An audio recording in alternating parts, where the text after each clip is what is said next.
салому дуруди бепоён ба кулли мухлисони барномаи дар шабакаҳои иҷтимоӣ фирдавси хурсанд топ хабарҳои варзиширо мегӯяд. оғоз мекунем.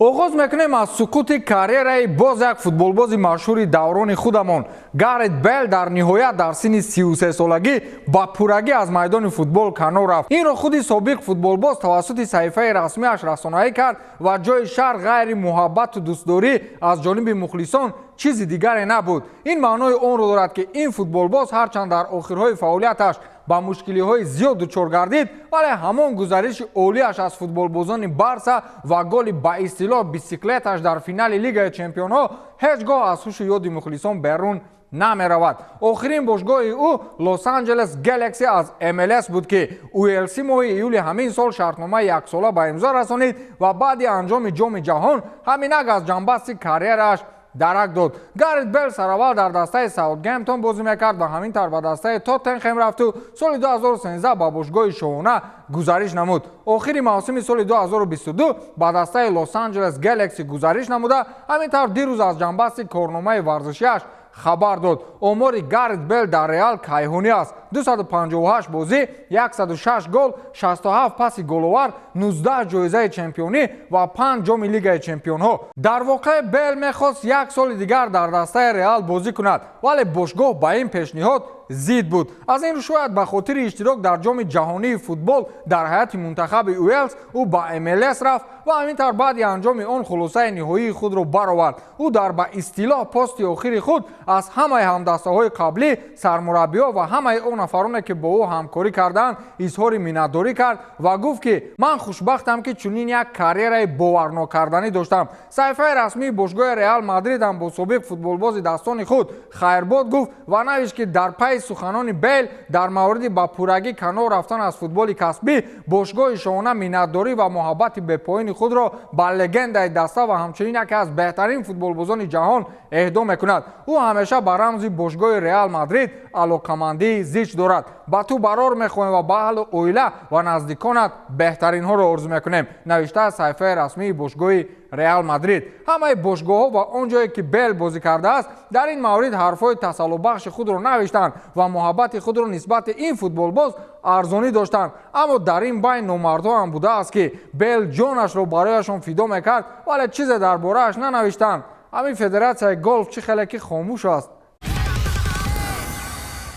Роберто Мартинес сармураббии мунтахаби Португалия шуд. акнун ин одам мунтахаби Белгияро дар чанд ҷоҳо чемпион кард, навбати Португалия шуд. ӯ аввалин гапе гуфт ин буд ки ба Роналду такя мекунад. Мартинес аз 1 декабр баъди аз ҷоми ҷаҳон ба истилоҳ паридани Белгия бекор буд ва инак дирӯз Федератсияи футболи Португалия расман эълон кард ки Роберто Мартинес сармураббии мунтахаби Португалия аст. ӯ гуфтааст ки ман кӯшиш мекунам то дар наздиктарин фурсат забони португалиро омӯзам. хеле хушбахтам ки ба як мунтахаби дорои истеъдодҳои бузург омадам. вақте маро даъват карданд, ман ҳис кардам ки ин ҳамон лоиҳае аст ки маро ба таҳрик медарорад, гуфтааст Роберто Мартинес. ҳарчанд Роналду ҳоло карьераи худро дар мунтахаб нуқта нагузоштааст, вале ҳадсу гумонҳо зиёд аст ки ӯ баъди гузариш ба дастаҳои арабӣ дар гумон аст ба мунтахаб даъват шавад. аммо Мартинес дар ин маврид андешаи дигар дорад. мехоҳам ба ҳар бозингари мунтахаб ҳар чӣ зудтар вохӯрӣ намоям. 26 футболбозе ки ба Қатар рафтанд, онҳо ҳоло ҳам аъзои ин мунтахабанд ва Криштиану яке аз онҳо мебошад.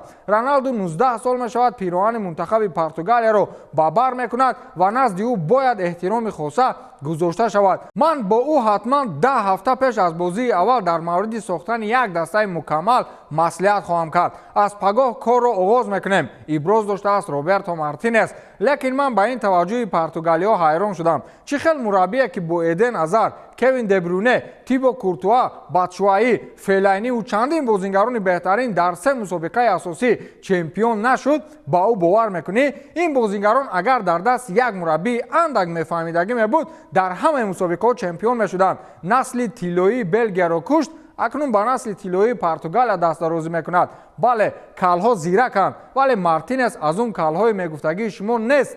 ин аз калҳои бо зарби хондан не, балки бо зарби шабпотӣ калшудаҳояш аст.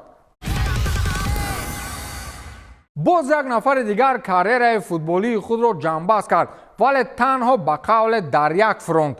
уго лорис ҳамчун дарвозабони мунтахаби фаронса аз анҷоми корномаи варзишиаш дар мунтахаб дарак дод. ғайриинтизор дарвозабони мазкур дар саҳифааш навишт ки ман ба хулосае омадам ки дар сатҳи баланди фаъолият карьераи худро дар мунтахаби фаронса хотима бидиҳам. лориси 36 сола аз соли 2008 инҷониб дарвозаи мунтахаби фаронсаро ҳимоя мекард ва ҷамъ 145 бозӣ гузаронид ки аз ин 121 тоаш бо дастбанди капитанӣ пушти сар шудааст. дар соли 2022 ӯ рекорди ҷаҳониро дар мавриди аз ҳама бозии зиёд гузаронидан дар мунтахаби фаронса нав кард. бо омори ин дарвозабон нигоҳ карда воқеан ҳайрон мешавӣ.